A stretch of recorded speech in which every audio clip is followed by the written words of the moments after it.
Negeri ini sedang duduk di atas bara. Api bukan hanya menyala di jalanan, tetapi juga di hati rakyat yang sudah lama menahan amarah. Demonstrasi brutal yang meledak di depan DPR pada Agustus 2025 hanyalah wajah paling nyata dari kekecewaan yang sudah menumpuk bertahun-tahun. Jalanan berubah jadi neraka, gas air mata menyesakkan udara, kobaran api melahap fasilitas umum, kantor kepolisian dibakar, dan penjarahan menyebar ke berbagai kota. Indonesia tampak seperti negeri yang kehilangan kendali. Korban pun berjatuhan. Afan, pengemudi ojek online, tewas dilindas kendaraan taktis Polri. Seorang rakyat kecil yang seharusnya dilindungi negara justru menjadi korban kebrutalan negara. Namanya kini menjadi simbol kemarahan publik. Rakyat melihat aparat bukan lagi sebagai pelindung, melainkan mesin represif yang menindas.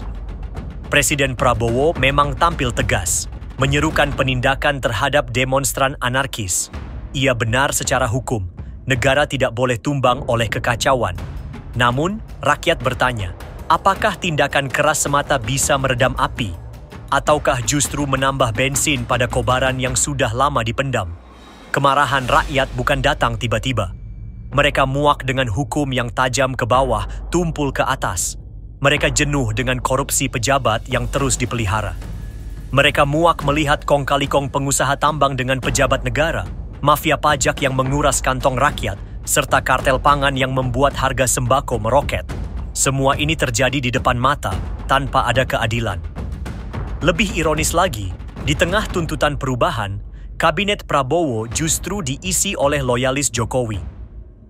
Para menteri dengan rekam jejak masa lalu yang busuk melenggang mulus masuk ke lingkar kekuasaan. Rakyat melihat Prabowo bukan sebagai presiden baru yang merdeka, melainkan pemimpin yang tersandera bayang-bayang pendahulunya. Kehadiran Gibran Rakabuming Raka sebagai wakil presiden memperparah luka kolektif bangsa. Publik masih mengingat bagaimana Mahkamah Konstitusi yang dipimpin pamannya sendiri membuka jalan bagi Gibran untuk maju sebagai cawapres. Peristiwa itu dipandang sebagai pengkhianatan konstitusi.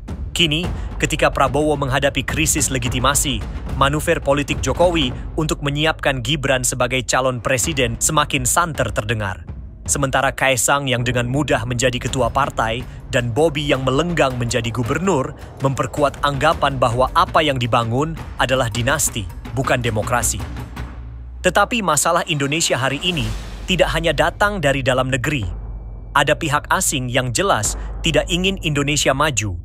Indonesia adalah negara kaya sumber daya dengan posisi strategis di jalur Indo-Pasifik. Bagi kekuatan asing, Indonesia yang stabil dan berdaulat adalah ancaman.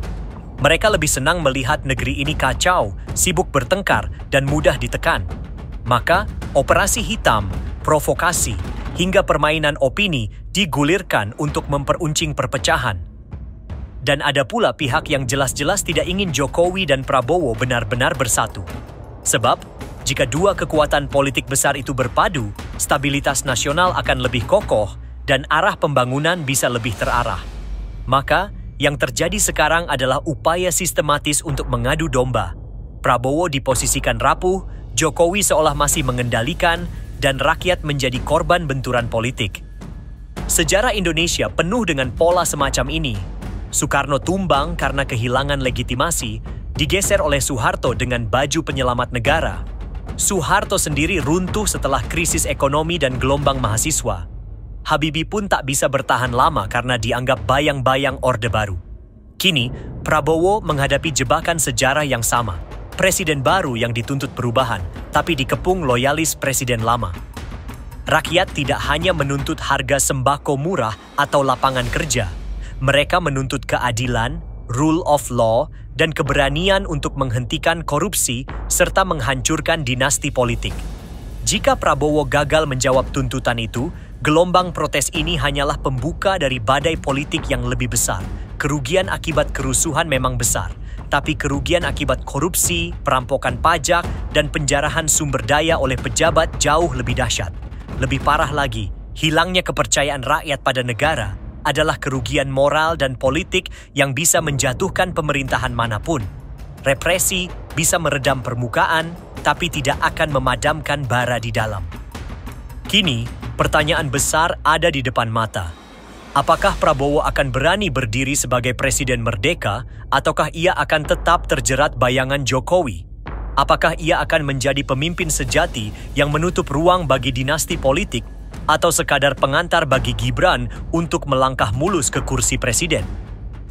Jawaban atas pertanyaan itu akan menentukan bukan hanya nasib pemerintahan ini, tetapi juga arah demokrasi Indonesia. Karena ketika kontrak sosial dengan rakyat sudah dianggap gugur, sejarah membuktikan tidak ada kekuasaan yang bisa bertahan